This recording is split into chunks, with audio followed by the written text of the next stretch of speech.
Good morning students. आज हम पढ़ेंगे पाठ 8 मूर्ख मित्रम। पाठ है अष्टमः पाठ, 8वां पाठ। पाठ शुरू करने से पहले हम करेंगे शब्द अर्थ।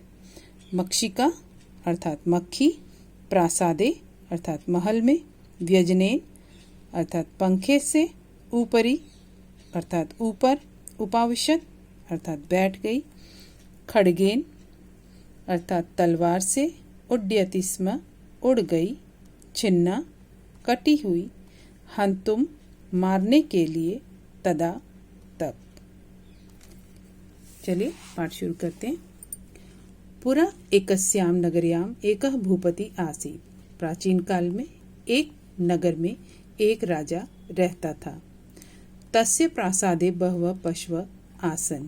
उसके तस्य मतलब उसके, प्रासादे मतलब महल में, बहवः मतलब बहुत से, पशवः मतलब जानवर, आसन मतलब थे।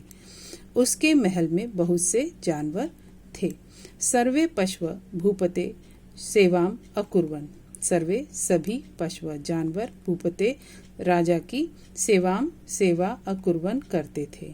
सभी जानवर राजा की सेवा करते थे। तेषु पशुष्वेकम वानरम राजा अति प्रिय अमन्यत।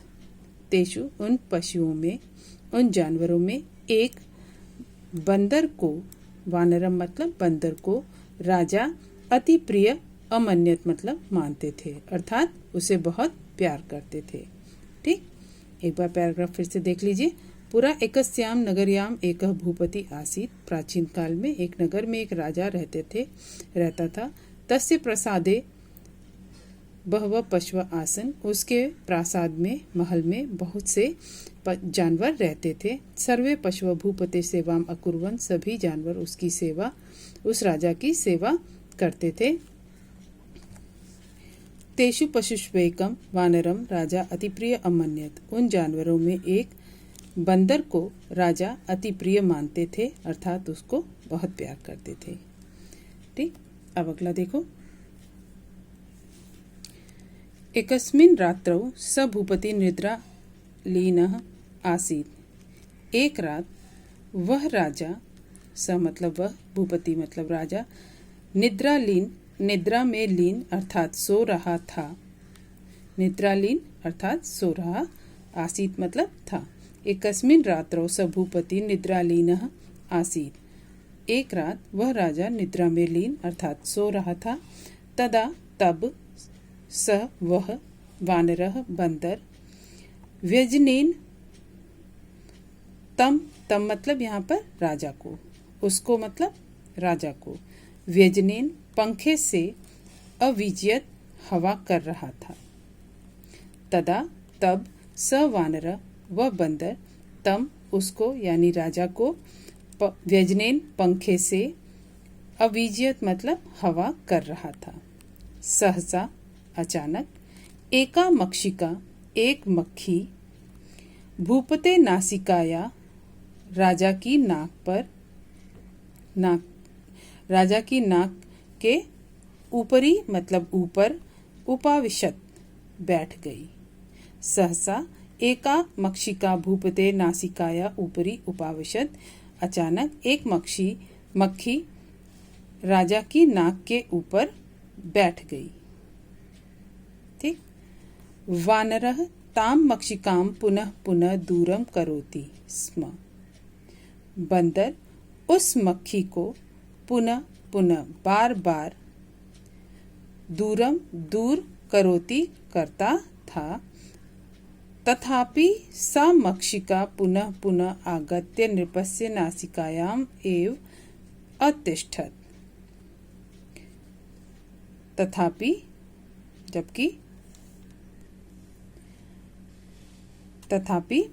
जबकि या फिर भी तथा अपि फिर भी, सा मक्षिका वह मक्खी, पुनः पुनः बार बार, आगत्य आकर, नृपस्य राजा की, नासिकायाम नाक के ऊपर या नाक पर, एव ही अतिष्ठत बैठ जाती थी।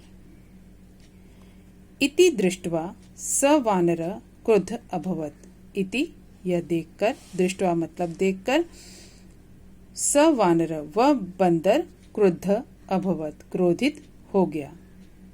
ततः स ताम मक्षिकाम हंतुम खड्गेन प्रहारम अकरोत्। ततः उसके बाद स ताम मक्षिकाम हंतुम, ततः स उसके बाद वह ताम मक्षिकाम उस मक्खी को हंतुम मारने के लिए खड्गेन, खड्गेन मतलब तलवार से, प्रहारम अकरोत् प्रहार किया। ततः उसके बाद स ताम मक्षिकाम हंतुम खड्गेन प्रहारम अकरोत् उस मक्खी को मारने के लिए तलवार से प्रहार किया। खड्ग प्रहारेण मक्षिका तु दूरम उड्यति। खड्ग के प्रहार से, खड्ग माने तलवार, तलवार के प्रहार से मक्खी तो, तू मतलब तो, दूरम मतलब दूर, उड्यति उड़ गई, किंतु परंतु, भूपते नासिका राजा की नाक, अपि छिन्ना अभवत राजा की नाक भी कट गई। अतः सत्यम इति उक्तम, अतः सत्यम इति इत्युक्तम लिखा है। अगर हम इसे अलग कर दें, इनके शब्दों, इस शब्द का संधि विच्छेद कर दें तो हो जाएगा इति उक्तम। इसलिए सच ही कहा गया है। मूर्ख जनई सह मित्रता नोचिता, नोचिता को भी हम अलग कर दें तो ये हो जाएगा न प्लस उचिता। मूर्ख जनई सह मित्रता न उचिता, मूर्खों के साथ मित्रता उचित नहीं है, अर्थात ठीक नहीं है। तो एक बार फिर से ये पैराग्राफ देख लीजिए। एकस्मिन् रात्रौ स भूपति निद्रालीनः आसीत्। एक रात वह राजा निद्रा में लीन अर्थात सो रहा, आसीत मतलब था। एक रात वह राजा निद्रा में लीन अर्थात सो रहा था। तदा स वानरः तं व्यजनेन अविजयत। तब वह बंदर उसको यानी राजा को पंखे से हवा कर रहा था। सहसा एका मक्षिका भूपते नासिकाया ऊपरी उपावसत। अचानक एक मक्खी राजा की नाक के ऊपर बैठ गई। वानरः ताम मक्षिकाम पुनः पुनः दूरम करोति स्म। बंदर उस मक्खी को बार बार दूर करता था। तथापि सा मक्षिका पुनः पुनः आगत्य नृपस्य नासिकायाम एव अतिष्ठत। तथापि फिर भी वह मक्खी बार बार, पुनः पुनः मतलब बार बार, आगत्य मतलब आकर, नृपस्य मतलब राजा की, नासिकायाम मतलब नाक पर, एव मतलब ही, अतिष्ठत बैठ गई, बैठ जाती थी। तो फिर भी वह मक्खी बार बार आकर राजा की नाक पर ही बैठ जाती थी। इति दृष्ट्वा, यह देखकर स वानर अक्रुद्ध अभवत, वह बंदर क्रोधित हो गया। ततः स ताम मक्षिकाम हंतुम खड्गेन प्रहारम अकरोत्। तब वह उस मक्खी को हंतुम मारने के लिए तलवार से प्रहार किया। तब उसने उस मक्खी को मारने के लिए तलवार से प्रहार किया। खड्गेन प्रहारेण मक्षिका तो दूरम उड्यति।